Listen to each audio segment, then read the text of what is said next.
estás, Geo? Fue un placer. Igualmente.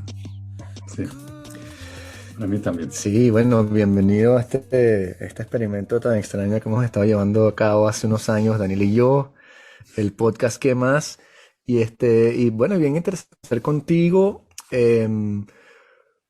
porque fuimos recomendados, estábamos buscando gente que quisiera hablar sobre, bueno, sobre temas relacionados a Venezuela, y hace unos meses estuvimos hablando, hace unas semanas, sobre todo el problema del Me Too en Venezuela que Ujú. se disparó, y bueno, hubo escritores involucrados y todo eso. Y entonces nos apuntaron hacia ti. Y bueno, antes de llegar a la temática del Me Too en el sistema, que quisiera también que conversáramos de eso, bueno, cuéntanos un poco. Una de las preguntas que tuve cuando investigué más o menos quién eras era cómo llegaste tú al tema de Venezuela y cómo llegaste al tema del sistema. Bueno, es un cuento un poquito largo, pero lo voy a tratar de ser breve, ¿no? Yo soy un psicólogo de formación Ok. y llevo muchos años estudiando la música en América Latina. Entonces, fue como más o menos a principios de los 2000, estaba tomando un avión en América Latina y leí un artículo en una revista dentro del avión, era sobre el sistema. Y en ese momento todavía no había empezado como el gran boom en Europa de eso, entonces fue la primera vez que había escuchado eso, pero me llamó mucho la atención. Y pensé, un día me gustaría investigar este tema, me parece tan interesante, ¿no? Pero pasaron unos años bueno, estaba investigando otros temas en otros países. Y después, en 2007, vino la orquesta Simón Bolívar a Gran Bretaña, a Londres, para Ujú. su concierto, famoso concierto en los Proms en 2007. Y como ya había leído sobre la orquesta, fui al concierto. Y también leí artículos en la prensa y vi un documental sobre el sistema y salí del concierto y dije, esto es una maravilla, lo tengo que investigar. O sea, investigar la música en América Latina es lo que hago y esto va a ser Claro. mi próximo tema de investigación. Entonces, eso fue en 2007 y 2008 fui a Venezuela por primera vez. Pasé unas semanas ahí, hice lo mismo en 2009 y en 2010 llegué a Venezuela por un año y pasé un año entero en Venezuela de 2010 a 2011 dentro del sistema, investigando el sistema a tiempo completo. Wow, es súper raro. Tu idioma nativo, por Bueno, supuesto, no es el español. ¿Hablabas español antes de todo sí, esto? sí, o sea, yo aprendí español de grande, o sea, no Ujú. hablaba ni una palabra hasta como los 26, 27 años. Ok. Eh, y después me enamoré de la música latinoamericana y empecé a Ujú. aprender. Entonces ya hablaba cuando llegué a Venezuela, sí.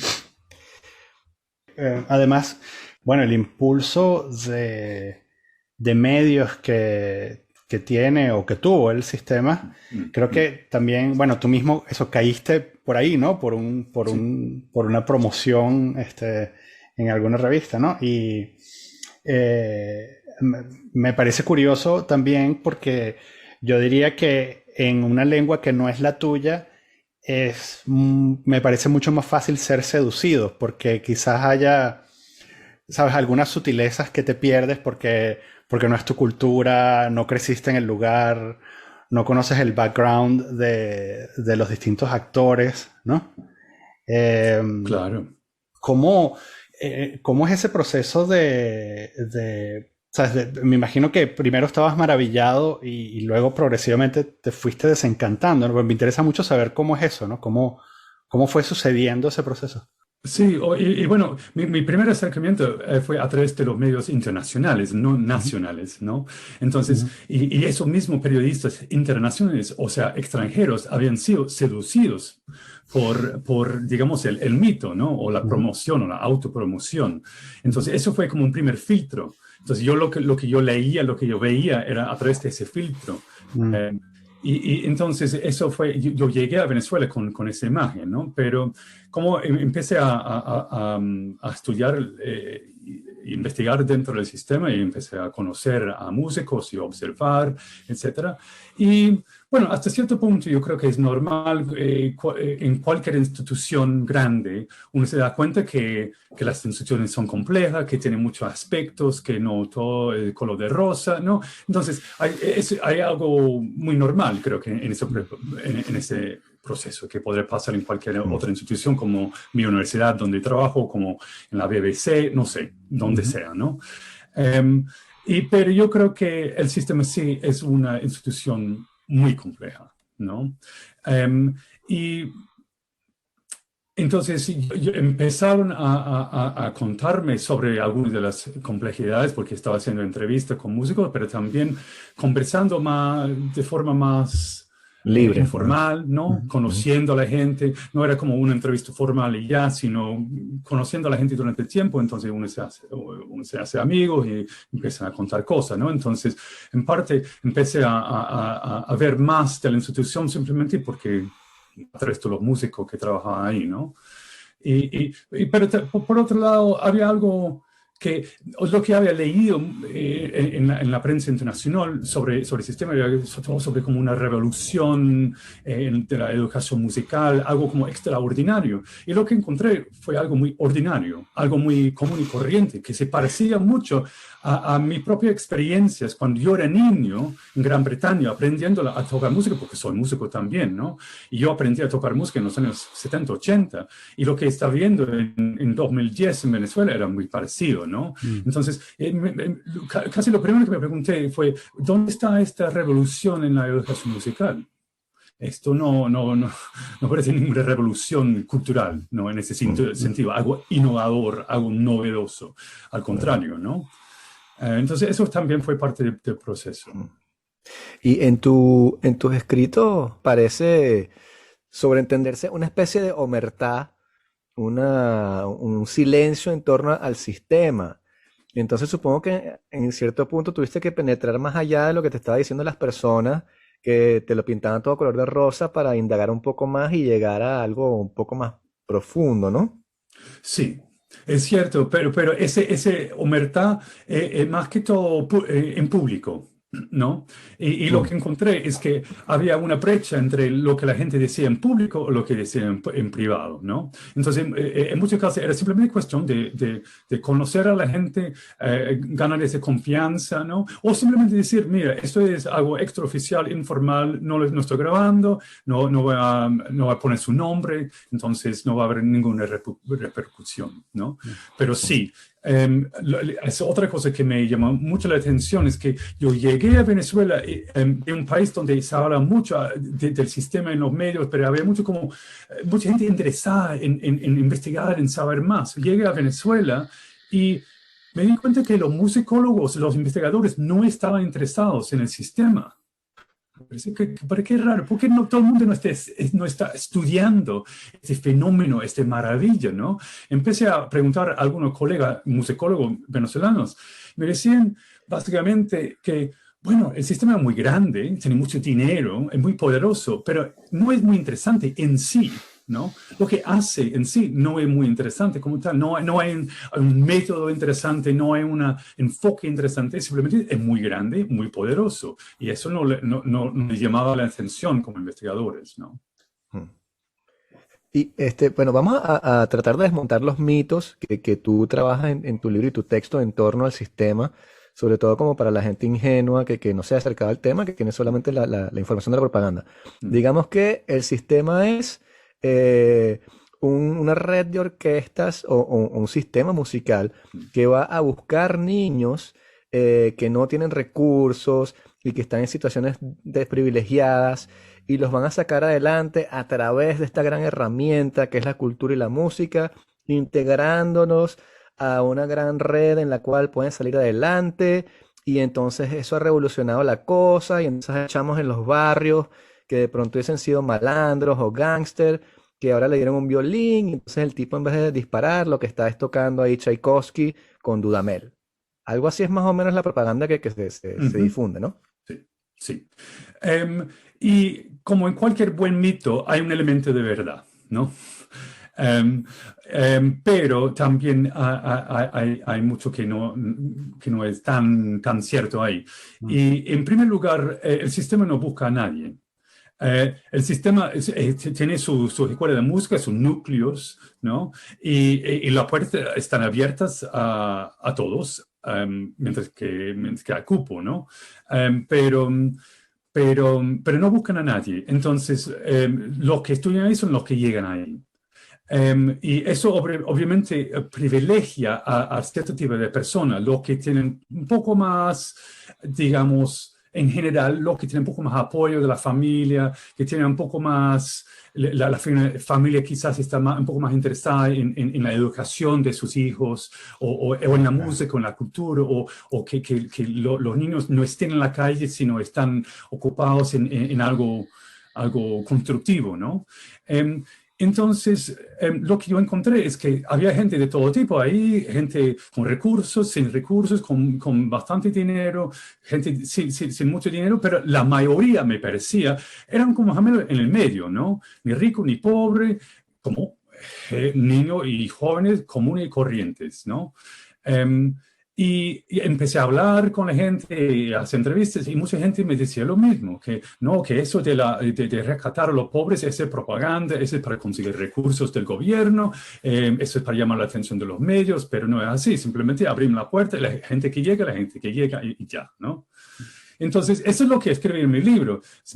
Era como una hipótesis más que una conclusión, porque no podía hacer ninguna medida científica de eso, ¿no? Porque eso es algo que tendría que ser una institución muy grande con muchos recursos. Un investigador solo no puede hacer eso, pero mi hipótesis era que eso no era cierto, que solo un pequeño porcentaje de los niños eran de bajos recursos o de familias muy pobres. Después, en 2017, salió una evaluación del Banco Interamericano de Desarrollo, que es el BID, que es el banco que financia el sistema, y ellos concluyeron que 16 o 17% de los niños en el sistema venían de familias pobres, que es casi lo mismo que yo había escrito en mi libro. Pero ahora eso venía de la institución que había hecho una evaluación de $1,000,000, $1,000,000, y habían sacado esa conclusión, que realmente la gran mayoría de los niños venían de diferentes estratos sociales, pero no venían de familias pobres.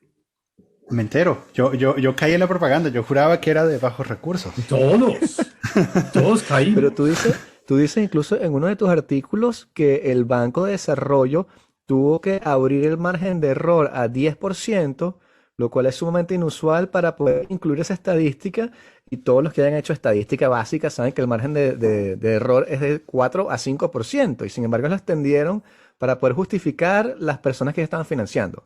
Sí, algo así. Básicamente, también están tratando de estudiar, de averiguar cuáles son los efectos del sistema, de participar en el sistema, porque habían pasado muchísimos años hablando del poder transformador de la música que transformaba a los jóvenes y lo hacía más inteligentes, mejores personas y mejores valores y más empáticos y todo esto, ¿no? Entonces hicieron un estudio científico de eso, y la única forma, midieron creo que eran 26 elementos, y en 24 no encontraron nada.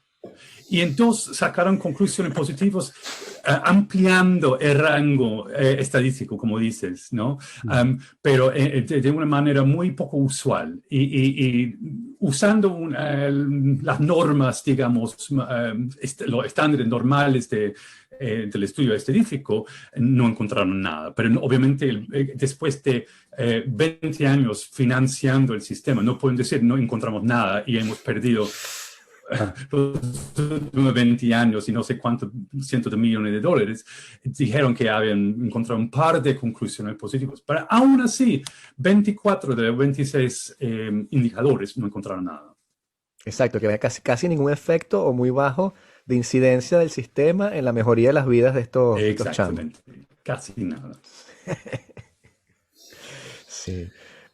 ¿Y cómo se justifica? O sea, yo no entiendo muy bien cómo puedes montar una mentira, bueno, no una mentira, una mascarada, una charada de manera tan flagrante y que pase, porque, bueno, yo también vengo de un background musical, y incluso hice música en Venezuela, claro, no en el sistema, pero sí conocí gente que estaba en el sistema. Sí.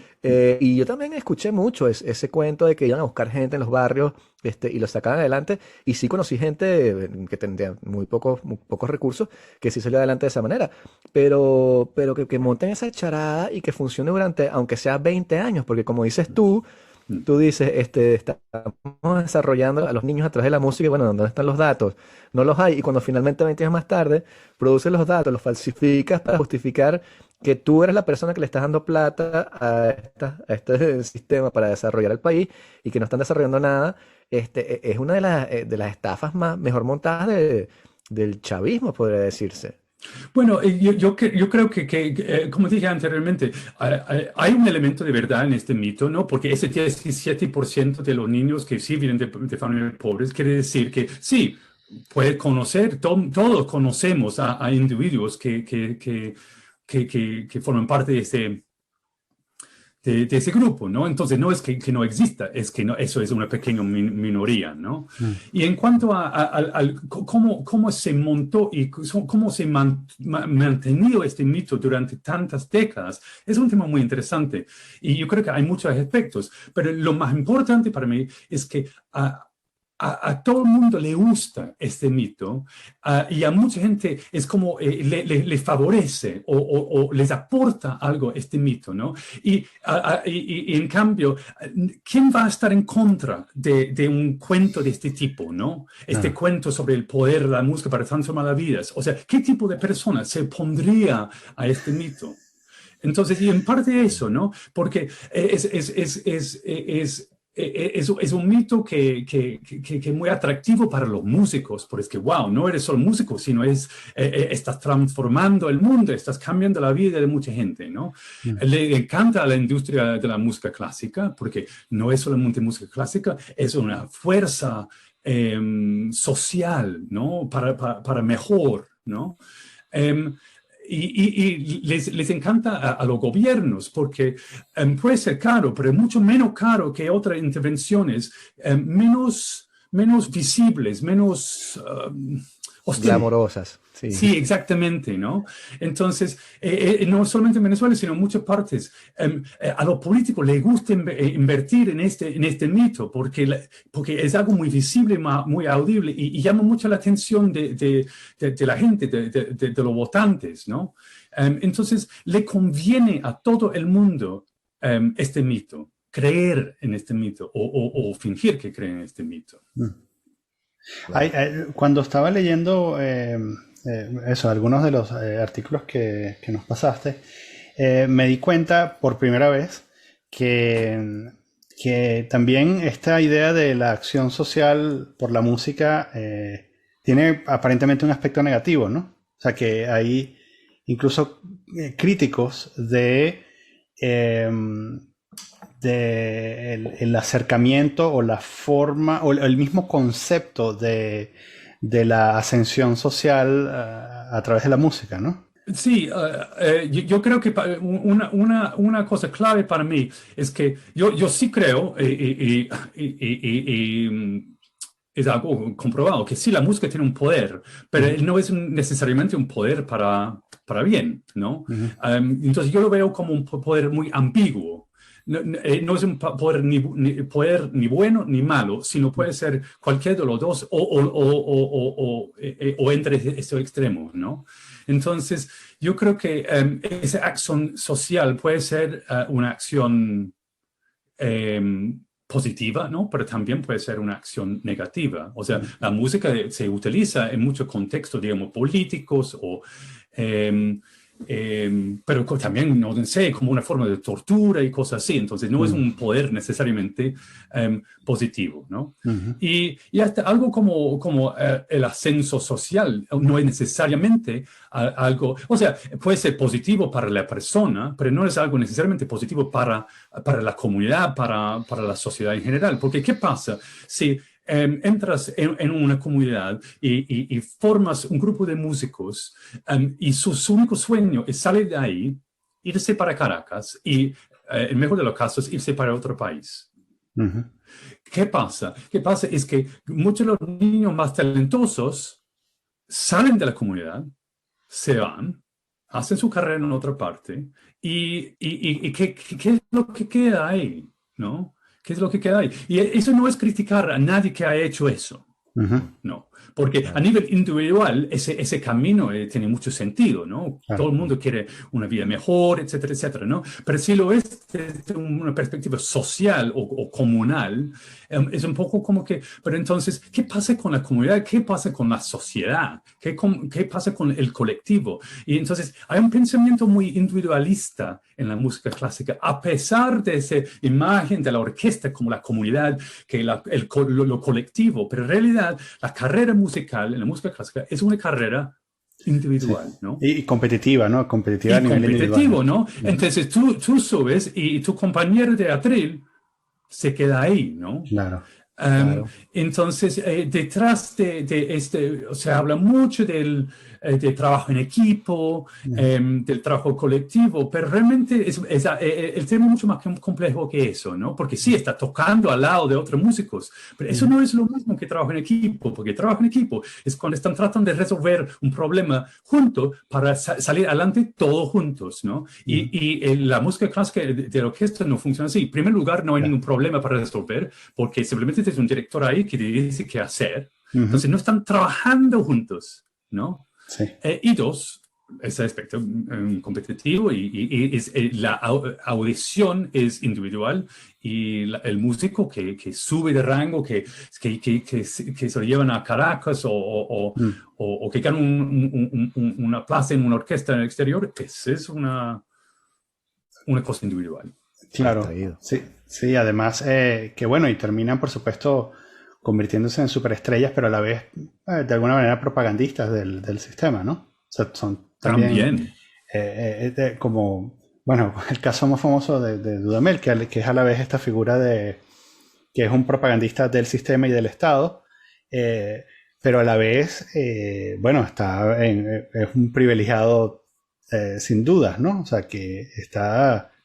Que además es difícil compaginar es uno de esos casos en los que es difícil compaginar todo esto que nos han vendido el mito de los niños que salen del barrio ¿sabes? Con ese tipo que termina viviendo en París o sea, viviendo en Los Ángeles y después en París, ¿no? ¿Sabes? Y codeándose de una manera que además es bastante sorprendente, ¿no? Codeándose con poderosos y eso, ¿no? Y haciendo propaganda a los poderosos también. Sí, y es una figura también muy complicada, muy criticada en Venezuela. No tanto afuera, o sea, es algo que veo mucho como hablando con venezolanos y no venezolanos, es que mucha gente fuera de Venezuela no entiende, incapaz de entender que lo critican mucho en Venezuela, ¿no? Pero sí, yo sigo esos debates en las redes sociales y yo veo las reacciones de gente que conozco y gente que no, y reacciones muy fuertes, ¿no? Y entiendo bien esas reacciones, pero sí, es un símbolo muy contradictorio, ¿no? Porque, sí, divisivo, ¿no? Sí, porque sale del sistema como este programa colectivo, pero sale solo él, ¿no? Sí. Tiene su carrera como superestrella, pero él solo. Sale como embajador de la revolución bolivariana, ¿no? Pero está ahí en Los Ángeles codeando con la gente de Hollywood, ¿no? Sí. Entonces, políticamente, económicamente, hasta musicalmente, hay como muchas contradicciones ahí, ¿no? Sí.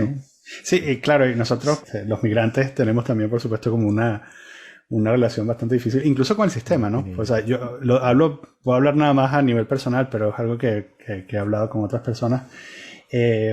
Claro, para nosotros, el sistema, Abreu y Dudamel, son también funcionarios del gobierno, o eran funcionarios del gobierno de Chávez, ¿no? O sea, ni siquiera de Maduro, ¿no?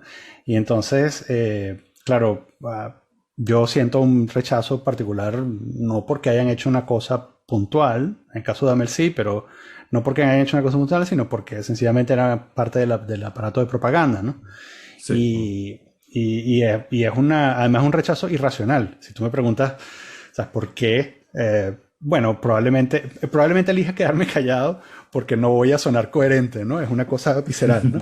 No, pero hay datos, o sea, hay cosas tangibles que incluso tú las comentas, Geoff, en tu Sí. artículo, creo que se llama Too Little Too Late, de The Ajá. Guardian, que Ujú. habla justamente de todo el tema Dudamel y explicas incluso cómo hubo periódicos haciendo panegíricos de que ahora Dudamel se pronunció, cuando lo que el tipo hizo fue una declaración tímida, cuando era obvio que lo que él estaba tocando, todos los venezolanos recordamos eso, que Mm, estaban matando a estudiantes en las calles de Caracas y mataron a un violinista que tú lo mencionas en tu artículo mm, también. mm, Y sin embargo, él estaba ahí tocando en una apertura del gobierno y mm, que Dudamel también dirigió la orquesta cuando le quitaron RCTV y abrieron Tevez, era también Dudamel y Ujú. todas esas cosas que los venezolanos las conocemos muy bien, pero que lamentablemente a nivel internacional parece que simplemente con aficharte de esa manera es como que claro. vieron, ahora Dudamel es crítico y ahora sí habla Sí. de política. Sí. Sí, no, y realmente es vergonzoso ver cómo los medios internacionales tratan a Gustavo Dudamel, ¿no? Y lo poco que entienden el contexto de donde viene y el Ujú. contexto de estas declaraciones y el silencio durante tantos años, etcétera, etcétera. Entonces, por eso escribe ese artículo, para tratar de explicar un poco a gente afuera cómo ese diferentes niveles, ¿no? Y todas las cosas que habían pasado, por qué la gente le está criticando tanto, por qué habló, ¿no? Por qué había tanta presión sobre él para hablar, etcétera, etcétera, ¿no? Sí. Em, entonces, ¿Qué- ¿Cuál ha sido la reacción y con la evidencia de lo que hacen, de lo que el gobierno venezolano le hace a la gente, a sus críticos en los medios, sobre todo con las joyas de la corona? Cuando alguien critica las joyas de la corona, ¿cuál ha sido la reacción que has tenido a las cosas que has escrito? bueno, rechazo total, Ujú. pero realmente no han tenido que hacer más que eso, porque hoy en día, bueno, no solamente hoy en día, sino desde hace 10 años, hay una industria global alrededor de la marca del sistema. Entonces, Ujú. hay programas inspirados por el sistema en como 60 países. Hay muchos en los Estados Unidos, por ejemplo, ¿no? Entonces, por ejemplo, cuando salió mi libro, no solamente lo rechazó el sistema de Venezuela, sino Ujú. también todos sus sucursales, todos sus aliados en todos los otros países, ¿no? Ujú. Entonces, realmente no tienen que hacer mucho porque sus aliados salieron en la prensa atacando mi libro, atacando mi investigación, etcétera, Ujú. etcétera. Y con eso lograron básicamente tapar otra vez todo lo que había escrito, porque Ujú. diciendo que yo no era confiable, que no había investigado bien, que no había hablado con tal, que no había hecho esto, que y entonces defendiendo obviamente sus intereses, defendiendo esa industria que había montado sobre ese fundamento de la marca del sistema que no podían dejar dañarse, ¿no? Y Ujú. así básicamente se enterró otra vez mi libro de esa manera. Entonces no tuvieron que hacer más que eso. Um, y, y fue Y a nivel interesante. personal, Perdón. al nivel personal, ¿has tenido algún tipo de efectos el hecho de que hayas hecho esa investigación? Um, no, a nivel personal, realmente no. O sea, no sé exactamente qué quiere decir por personal. Si quieres decir que hago un roce con alguien o si quieres decir como más me ha Sí, que afectado personalmente. te cuesta después conseguir que te publiquen otras cosas, o te ponen trabas, o no quieren sacarte en los medios. Bueno, o sea, tengo la suerte de ser académico, ¿no? Ser profesor de universidad. Y en ese sentido, no hay, no, ese sistema funciona de otra manera. Entonces, puedo publicar artículos académicos, pero el problema con ese artículo es que nadie lo lee, ¿no? Si quieres salir, si quieres escribir algo en los medios, eso es mucho más complicado, ¿no? Ujú. Um, un problema es que muchos periodistas de música clásica en todo el mundo han escrito artículos positivos, han apoyado el sistema durante muchos años. Entonces, muchos no quieren saber de críticas del sistema, ¿no? No quieren publicar, no quieren entrevistar, realmente no quieren saber nada de eso, porque Ujú. forman parte de esta gran máquina, ¿no? De la industria de la música clásica. El periodismo forma parte de eso. Y realmente hay poca gente que quiere escuchar lo que yo digo, ¿no? Porque es muy inconveniente para mucha gente. Como dije al principio, el mito le sirve mucho más que la verdad más compleja. Ujú. Claro. Eh, Y en justamente este, hablando de mitos, perdón, no, que hay otra parte de tu libro de tu trabajo, que me pareció súper interesante, que fue cuando tú desmontas como la imagen esa de una especie de sistema de orquestas, todas happy, en el cual todo el mundo está conciliado consigo mismo, y dice que lo que tú te conseguiste fue un sistema tiránico, casi que autocrático, vertical, estalinista, en el cual la gente era explotada y dice, bueno, tú haces lo que te dicen y ya, y no tienes derecho a decir absolutamente nada. Sí, funciona como una orquesta. Em, Exacto. o sea, al estilo antiguo, ¿no? Estoy diciendo eso solo medio en broma, porque José Antonio Abreu era director de orquesta y creó una institución basada en la orquesta, no solamente en el sentido de que sí, creó muchas orquestas, sino creó una institución que funcionaba como orquesta. Él era el director, él daba todas las instrucciones, decía a todo el mundo qué hacer, la gente lo hacía, y si no querían, chao, o sea, próximo, porque había mucha gente que sí, y él tenía muchos recursos, mucho dinero, entonces obviamente mucha gente quería trabajar con él, y también tenía esa capacidad de engatusar a la gente, etcétera, ¿no? Pero sí, él era un tirano y manejaba el sistema como un régimen autocrático, ¿no?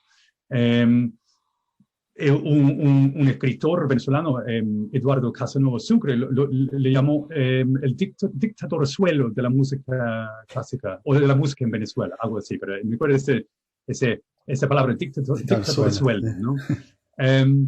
Y, y me acuerdo de un artículo que se publicó en la prensa en Venezuela en 1994, entonces hace casi 30 años, ¿no?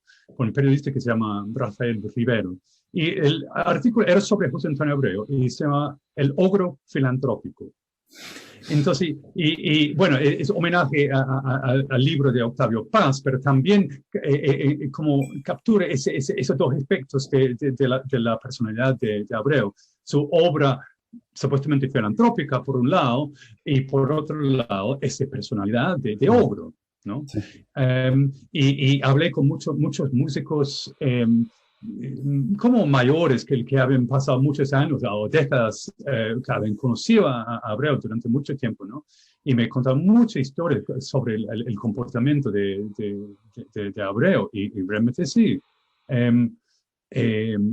Él trabajaba con la zanahoria, con ¿cómo se dice? El palo, el látigo, no me acuerdo exactamente cómo se dice, ¿no? Pero como, por un lado, como sobornando, ofreciendo dinero y ventajas y beneficios a la gente, y por otro lado, amenazando y castigando y haciendo la cruz a la gente que no hacía lo que él quería, ¿no? Entonces, tenía ese dos lados. Entonces, es como, yo veo el sistema como el macrocosmo de Abreu. Abreu es como el microcosmo, ¿no? Uh-huh. Y el sistema es como Abreu en grande, con todos sus atributos y todos sus defectos, ¿no? Sí. Sí. Y cuéntame, que también hay una cosa interesante que también aprendí de ti, que leyendo algunas de las cosas, que es esto de la transformación discursiva, ¿no? De cómo el sistema antes era... bueno, cuéntanos un poco, ¿no? Sí, no, o sea, yo fui y busqué la primera constitución del sistema y dice claramente que ese es un programa de educación musical para formar músicos de orquesta, ¿no? Y eso fue en los años 70. Y quedó así por 20 años. Y en los años 90, no sé exactamente, pero creo, después de muchos años de investigación, que fue en 94, pero alrededor entre 93 y 95, empezó a salir ese discurso de la inclusión social, del aspecto social, que era un problema social. Y ahora, yo creo que eso fue porque en 94, Abreu salió de su puesto como director del CONAC, del Consejo Nacional de Cultura, ¿no? Y también de su papel como ministro en el gobierno. Entonces, en ese momento, perdió control sobre los recursos culturales, ¿no? Y tenía que buscar cómo mantener el sistema a flote. Y lo que hizo es, logró meter en otro ministerio, y lo logró vender a otro ministerio diciendo que no era un programa musical, cultural, sino social, ¿no? Y era una forma de llegar a conseguir más recursos, etc. Entonces, ese momento, en un lapso muy breve, cambió por completo el discurso del sistema, ¿no? Y hoy en día la gente piensa que Abreu creó el sistema bajo esa idea de un problema social, pero eso es mentira, ¿no? Y otro mito muy grande, o sea, ese es uno de los mitos muy grandes, que es un problema social, que no es verdad. Se convirtió discursivamente en problema social. El otro mito es que cuando llegó Chávez al poder, Chávez se apoderó del sistema, agarró el sistema y lo convirtió en una herramienta de propaganda del chavismo. Eso no es cierto. Abreu le entregó el sistema en una bandeja de plata a Chávez. Y eso empezó antes de la llegada de Chávez al poder. Abreu ya estaba preparando el terreno. Él veía lo que está pasando en los 90, el auge del populismo que está pasando. Entonces, era tan inteligente, porque era un hombre, era un genio, de eso no hay duda, ¿no? Él veía lo que iba a pasar. Quizá no exactamente en la figura de Chávez, pero veía que iba a pasar en el nivel del populismo. Entonces, agarró ese discurso populista sobre la música, sobre la cultura, sobre el sistema. Entonces, estaba completamente listo cuando llegó Chávez al poder y le entregó el sistema y trabajó de la mano de Chávez durante muchos años. Pero es algo que hasta muchos músicos del sistema no entienden, porque sobre todo los más jóvenes que empezaron después, y hay mucho mito dentro del sistema sobre este aspecto político. Y obviamente a muchos músicos del sistema no quieren saber, no quieren pensar que fue el mismo Abreu que se acercó a Chávez. Es mucho más cómodo pensar que fue Chávez y después Maduro que agarraron el sistema y lo convirtió, y manipularon, etcétera, etcétera. Pero eso no es cierto. Sí, y también, bueno, otra parte muy interesante de tu descripción, es que tú también dices que cuando te enfrentas al sistema, te consigues con una organización que es completa, que no es igualitaria, que es completamente volcada hacia la masculinidad, que todos los directores son hombres y que la gente en posiciones de poder son hombres y que no hay ninguna cabida para ningún tipo de minoría, sobre todo las mujeres. Sí, exactamente. O sea, cuando yo estaba haciendo mi investigación hace 10 años, era exactamente así. De la orquesta Simón Bolívar, 80% eran hombres y 20% mujeres. Directores de orquesta, todos eran hombres. Directivos, altos directivos, casi todos hombres. Los directores de la Academia Latinoamericana de Instrumento, todos hombres. O sea, era como, sí, era una estructura, una organización totalmente patriarcal, ¿no? Claro, y bueno, justamente hablando de patriarcal, las denuncias que han aparecido de abuso sexual, sobre todo en el sistema, algunos de los artículos que los has escrito tú también, ¿puedes hablarnos un poquito de eso? Sí. Bueno, ¿dónde empezar? Supongo que empezar que yo me di cuenta de ese aspecto cuando estaba en Venezuela hace 10 años, ¿no? No lo estaba investigando directamente, ¿no? Es algo que surgía en entrevistas y también observaba cosas, no directamente, pero cosas que me causaban sospecha, ¿no? Y después de hacer muchas entrevistas y todo eso, me di cuenta que eso era un problema en ese sistema. Pero no tenía suficiente información para hacer, digamos, una denuncia directa, para nombrar nombres, ¿no? Pero podía apuntar al problema en términos generales. Y es lo que hice en el libro, ¿no? Escribo una parte del libro sobre este asunto. Ahora, cuando se publicó el libro, el sistema salió y dijo que lo que había dicho era completamente falso. Y el asunto se quedó ahí, no se investigó, simplemente se tapó, se enterró y se quedó ahí, ¿no? Y se quedó así por años. Y a pesar de que 2 años después salió un artículo en los Estados Unidos por un investigador de música, de educación musical, junto con un músico venezolano que ha formado parte del sistema. Y en ese artículo, el músico venezolano dijo, es verdad lo que dice Jeff Becker, yo fui profesor en el sistema y estudiante también, y es verdad que era muy normal que los profesores salían con sus alumnas, ¿no? Y lo veían como normal, hasta lo justificaban diciendo que eso hacía que las alumnas tocaban mejor, ¿no? Eran mejores músicos, ¿no?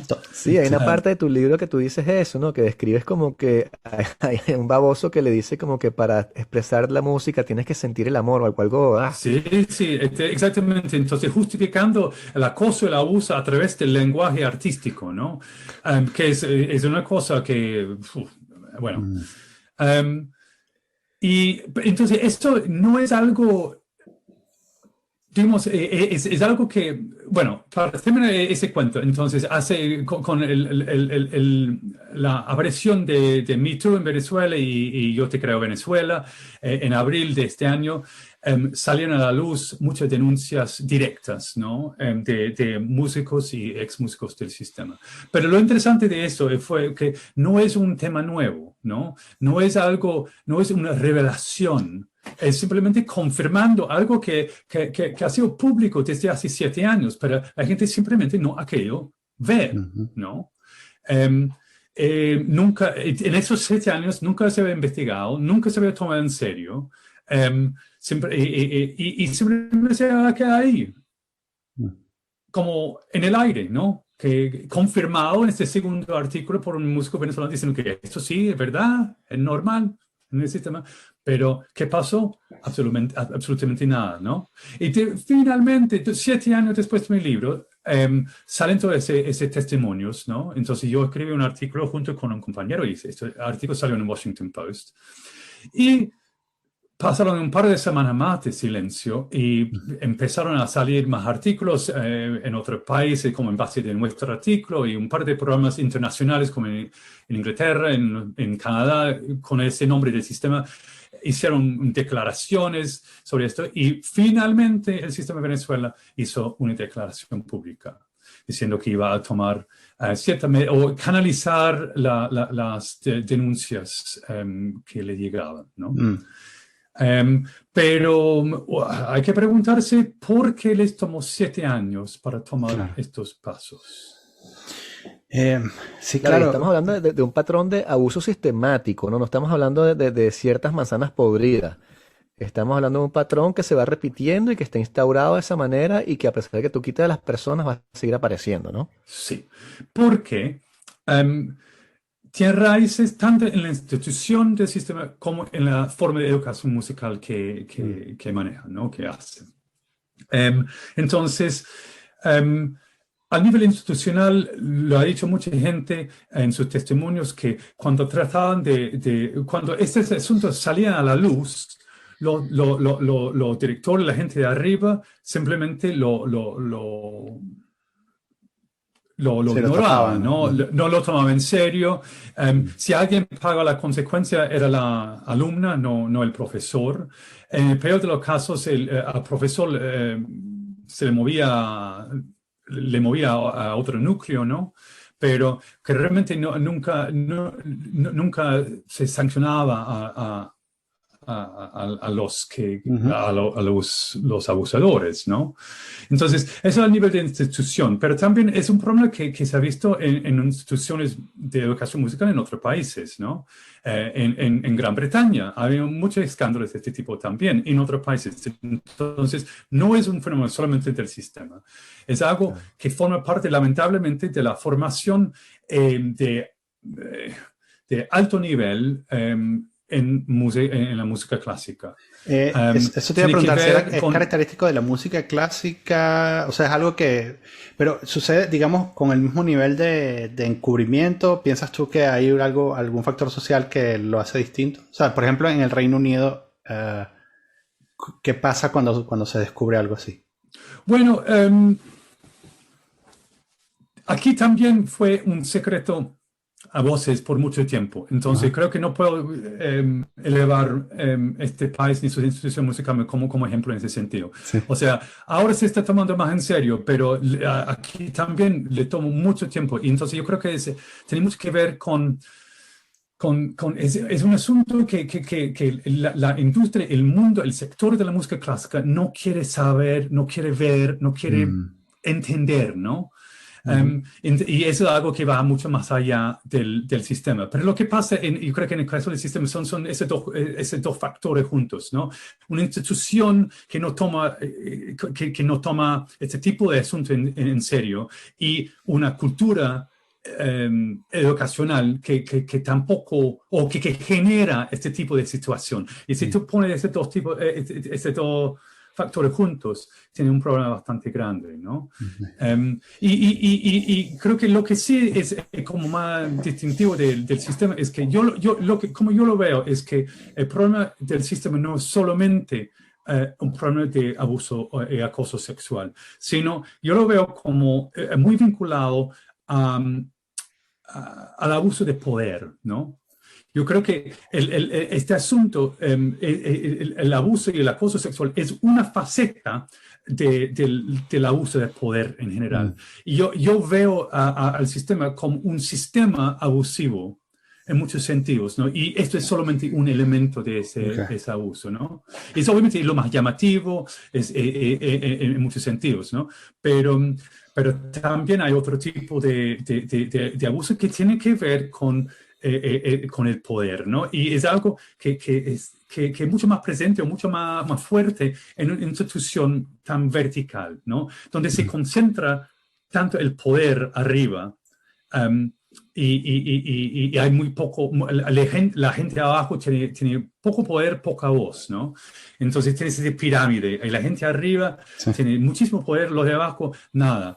Y en situaciones donde la gente común y corriente, en este caso los estudiantes, los profesores de primer nivel, si no tienen voz, si no tienen poder, si tienen miedo de que si hablan le van a votar. Mm.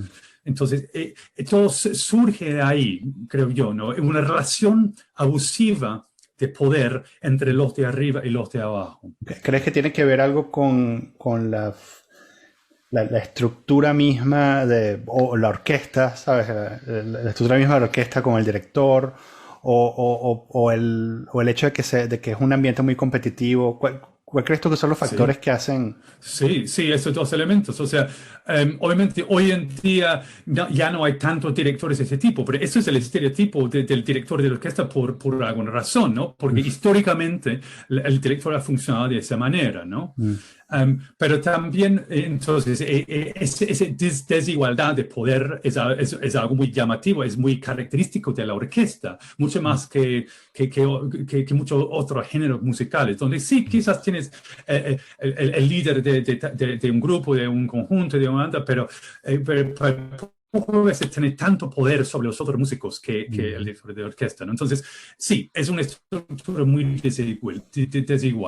Pero también la competencia, que es una cosa feroz en el sistema, porque hay tantos alumnos y tan poco puestos en las orquestas de alto nivel como la Simón Bolívar, ¿no?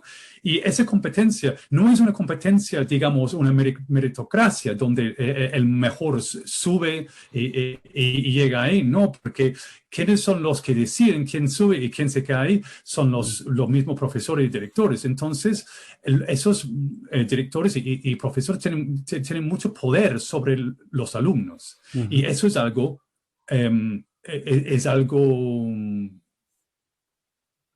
puede ser algo problemático, ¿no? No en todos los casos, por supuesto, porque hay gente que maneja ese poder de forma responsable, pero es peligroso, ¿no? Y muchos de los testimonios que salen de ahí tienen precisamente que ver con eso, ¿no? Sobre el poder que tiene el profesor, el director, sobre la carrera de la joven, ¿no? Ujú. Y si progresa, no. Entonces, el deseo de la joven de complacer a la persona que va a decidir sobre su futuro, Sí. ¿no? Claro. Sobre todo Sí, también también esa a medida relación de gurú, ¿no? Esa relación de maestro. que también se pone como en la música, la cosa del maestro y el pupilo, que no es tanto el teacher y el alumno, es más una cosa de pupilazgo en la cual te Sí, identificas con tu maestro y crees en él como una especie de figura que te va a avanzar, sobre todo cuando eres joven, y entonces te expones a una serie de abusos de ese tipo. exactamente. Y hasta a mí me causa como, no sé, un disgusto, no sé cómo decirlo, pero esa misma palabra, maestro, ¿no? Es que Ujú. no me gusta para nada. Y es algo que, no sé, si uno piensa en las raíces de esa palabra, hay como un dominio inherente en esta palabra. Y ese como reverencia con que la gente hablaba del maestro Abreu, ¿no? Ujú. Era como una cosa como, y es algo que escribí en mi libro, que era muy evidente en el sistema, que tenía el ambiente de un culto, ¿no? Sí. Y esa reverencia hacia Abreu. Y las cosas que decían Abreu lo tomaban como frases como casi de la Biblia o algo Sí. así. Lo repetían. Entonces el periodista llegaba a Venezuela a preguntar a tal director de orquesta o tal músico, lo que sea, qué pensaba sobre un tema. En vez de responder, bueno, yo pienso tal cosa, decían, bueno, como dice el maestro Abreu, y citaban a Abreu como si fuese como un santo, un dios o algo así, ¿no? Entonces, ese aspecto religioso, ese aspecto de culto es algo muy llamativo, ¿no? Del sistema. Es algo que la música clásica tiene mucho de eso, pero es algo muy exagerado en el caso del sistema, ¿no? Y entonces hay muchos paralelos entre el sistema y la Iglesia Católica, que también eso es relevante el tema de que estamos hablando ahora, ¿no? Ujú. Lo dices por todos los casos de pedofilia y todo eso, ¿no? En la Iglesia Exactamente, Católica. porque la dinámica de las dos instituciones son muy parecidas, ¿no? Mm. Y no es algo ni siquiera algo que hay que investigar mucho para ver, porque Abreu era un hombre extremadamente religioso, ¿no? Y Ujú. su discurso era, si no era muy político, era muy Mm. religioso, ¿no? Era una mezcla de, Ujú. de religión con política. Ujú. Y había toda una mística ahí en la forma que hablaba, ¿no? Y lo trataban como si fuese como un sumo sacerdote o algo así, ¿no? Sí. Em, Sin embargo, claro, eh, algunos dirán, bueno, pero estos, qué sé yo, eran las manzanas podridas del sistema, ¿sabes? El maestro no era así, etcétera, etcétera, ¿no? Eh, y entonces es un asunto, o sea, no es un problema del sistema, sino que es un problema de algunas personas en el sistema, ¿no? Que es como usualmente la salida, ¿no? La salida que Sí, encuentran las personas para proteger sus instituciones. No es lo mismo que hace la Iglesia sí, Católica, por ejemplo, ¿no? sí, sí. Eh, Sin embargo, claro, por lo que estás diciendo, parece ser un problema sistémico del sistema.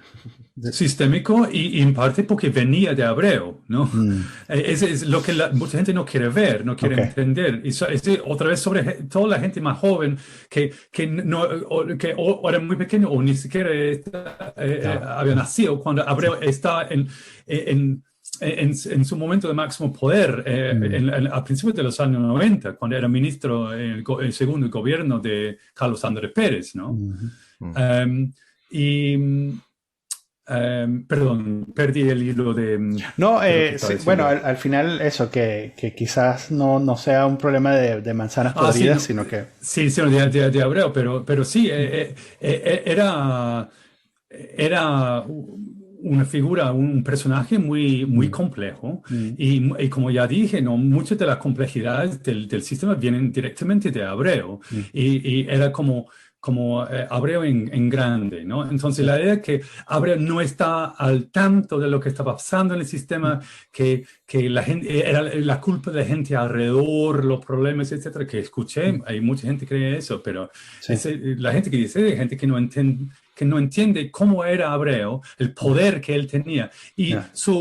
el nivel de control que tenía sobre todo. O sea, Mm, no era una persona para dar instrucciones y después dejar a todo el mundo a trabajar por su parte. No, no, él mhm, vigilaba a todo el mundo en todo, ¿no?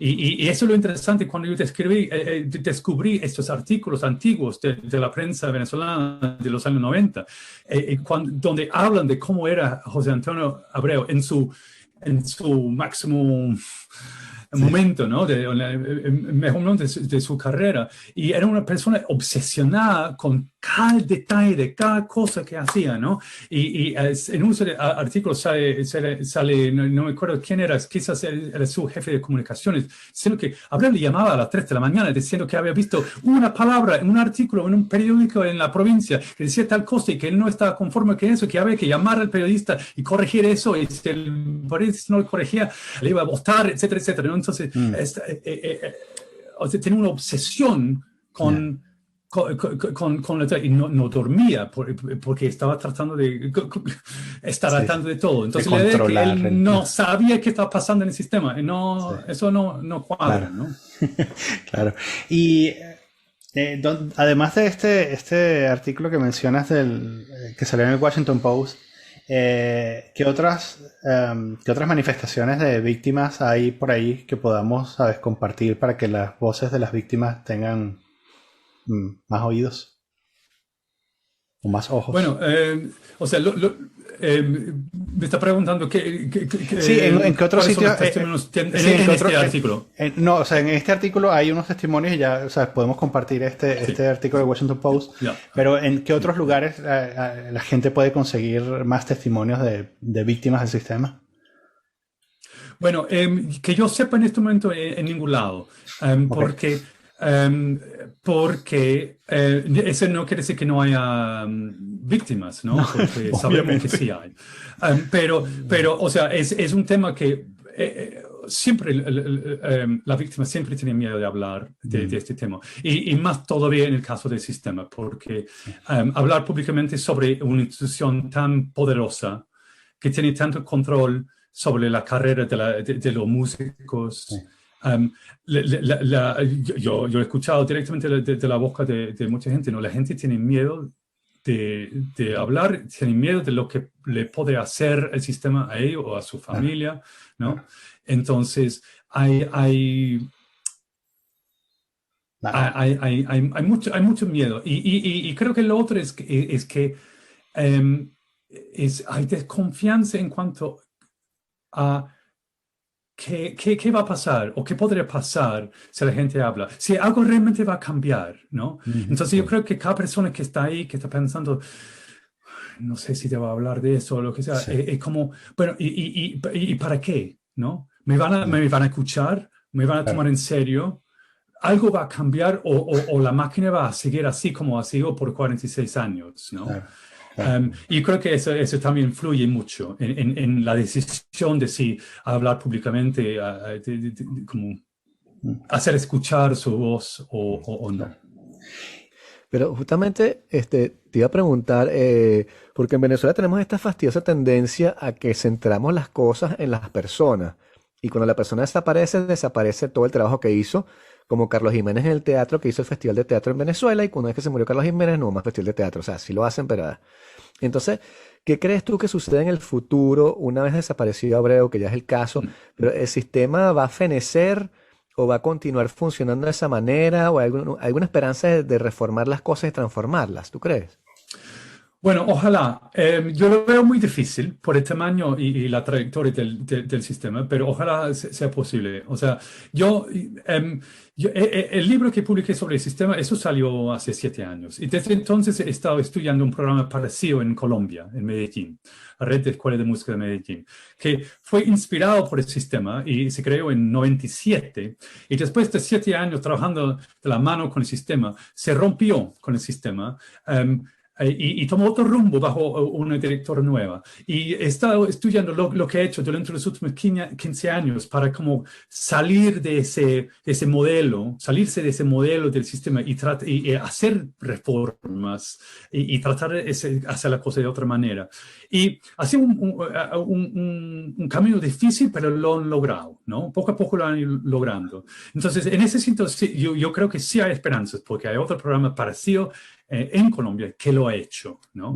Pero el problema es que en Venezuela, yo creo que el gran problema, bueno, hay 2 grandes problemas. Uno es que si no se reconoce que hay un problema, no va a haber ninguna solución, ¿no? Y todavía, a pesar de todo lo que salió, a pesar de lo que hemos escrito, etcétera, etcétera, en términos generales, no hay una conciencia general en Venezuela que hay un problema. Entonces, ¿por qué cambiar algo que todavía está visto como un éxito? ¿No? Y el otro problema es que toda la gente arriba en el sistema que hay, ¿no? Después de la muerte de Abreu, es gente que lo puso Abreu, ¿no? Entonces son los fieles seguidores de Abreu que están ahora mandando en el sistema, que están dirigiendo el sistema. Y ellos no van a cambiar el sistema, ¿no? ¿Qué tiene este sistema de Medellín? ¿Cómo se llama? Perdón. La red de escuelas de música. ¿Qué tiene la red de escuela de música? ¿Cuál es la diferencia fundamental entre eso y el sistema? Bueno, hay diferencias de diferente tipo, pero es más amplio en términos musicales. Hay más enfoque en la participación, en la voz de los estudiantes. Entonces, están tratando de darle cada vez más protagonismo a los estudiantes, a la experiencia, a la voz de los estudiantes, que no sea todo desde arriba para abajo, sino también que los estudiantes tienen conocimiento, que tienen experiencia, que tienen intereses y que influyen en la creación del sistema. También están tratando de darle un aspecto mucho más creativo, porque en el sistema, la gran mayoría de la formación musical es muy repetitivo, ¿no? Son grandes obras del repertorio orquestal y uno se sienta a tocar esa música y ya, ¿no? Y no hay mucha creación, no hay mucha innovación musical. Entonces están tratando de meter más de eso en Medellín, ¿no? Y también tratando de conectar el sistema, conectar la escuela de música con la comunidad, porque algo que vi mucho en Venezuela es que los núcleos eran como burbujas, ¿no? Y casi como alejaban a los niños y los jóvenes de la comunidad, ¿no? Y yo creo que a largo plazo eso no es una dinámica muy saludable para la sociedad en general, ¿no? Y lo que están tratando de hacer en Medellín es lo contrario, es tratar de ver qué es lo que la escuela de música puede hacer para la comunidad, para mejorar la vida de la comunidad, el ambiente de la comunidad, ¿no? En vez de como sacar a ciertos niños de ese ambiente y llevarlos para otro lado, ¿no? Eso quiere decir que también hacen música latina o hacen otros estilos musicales distintos. O sea, no es solo música académica, clásica. Okay. Sí, exactamente, sí. Okay. Y en parte esto tiene que ver con que en Medellín había una serie de directores del programa que no han sido elegidos por el fundador del programa, sino puesto por la universidad y después por el gobierno de la ciudad, ¿no? Entonces, han tenido como perfiles muy distintos, ¿no? No todos músicos, no todos músicos académicos, pero en el sistema siempre ha tenido o Abreu o su fiel seguidor como director ejecutivo, ¿no? Entonces, nunca han tenido alguien nuevo con otro perfil, con otro interés, con otra visión del mundo dirigiendo el barco. No, iba a preguntarle a Geoff que le dijera a la gente que nos está escuchando dónde pueden conseguir más información sobre sus trabajos y aparte del libro. Creo que tienes tu website es geoffbaker.com. No, es jeffbakermusic.co.uk. Ok. Aquí tienes la lista de todos los artículos que has hecho sobre... Sí, ahí está toda la información sobre todas las cosas que he escrito. Hay cosas ahí que son de fácil acceso abierto. Otra cosa que están publicadas en revistas académicas, pero cualquier persona que me escribe le puede mandar una copia de cualquier artículo si no está disponible. Mi último libro, acceso abierto, se puede bajar gratis del internet. Entonces, sí, hay mucha información ahí sobre todo lo que he escrito, pero es jeffbakermusic.co.uk. Tengo una última pregunta. ¿Hay que enseñar música? ¿Por qué hay que enseñar música? A la gente, a los niños. Es muy buena pregunta y es probablemente demasiado profunda como pregunta, a pesar de la apariencia, ¿no? Por ser una pregunta tan sencilla, pero yo creo que llega a la raíz de este tipo de programa, porque yo cuando empecé a interesarme en este tema, me llamó mucho la atención de la idea de la potencial de enseñar música, de aprender música para cambiar a la gente, cambiar el mundo, ¿no? Todo ese discurso transformador, ¿no? Sí. Ya no creo tanto en eso. Ajá. Y no solamente porque, por la experiencia del sistema, sino en términos generales. Esto como un poco me abrió los ojos. Y yo creo que cada vez más que uno debería o pensar en la educación musical o por qué aprende la música en otros términos, menos grandilocuentes, ¿no? Más como catarsis quizás, o más como autoexpresión, o como canalizar los sentimientos. Cosa más que tiene más que ver con lo personal, con las emociones, como uno se siente, ¿no? Y menos sí, yo confío cada vez menos en ese discurso grandilocuente. Cada vez que Dudamel sale con ese discurso sobre que él está cambiando el mundo con su música, y yo veo a Venezuela y digo, pero ¿dónde está esa transformación de que está hablando todos los días? O sea, ¿qué pasa? Entonces, y creo que es una carga que no puede soportar la música. La música es capaz de muchas cosas, pero realmente eso es demasiado. Eso no es el papel de la música en la sociedad. Cambiar la sociedad. Puede tener efectos positivos en la vida de las personas. Soy músico, me encanta la música, pero transformar mi ciudad, transformar mi sociedad, yo creo que eso es demasiado. Y yo creo que eso le quita valor a los otros aspectos de la música, las cosas que realmente sí hacen. Fantástico. Gracias. Bueno, muchas gracias a ustedes. Bueno, buenas noches.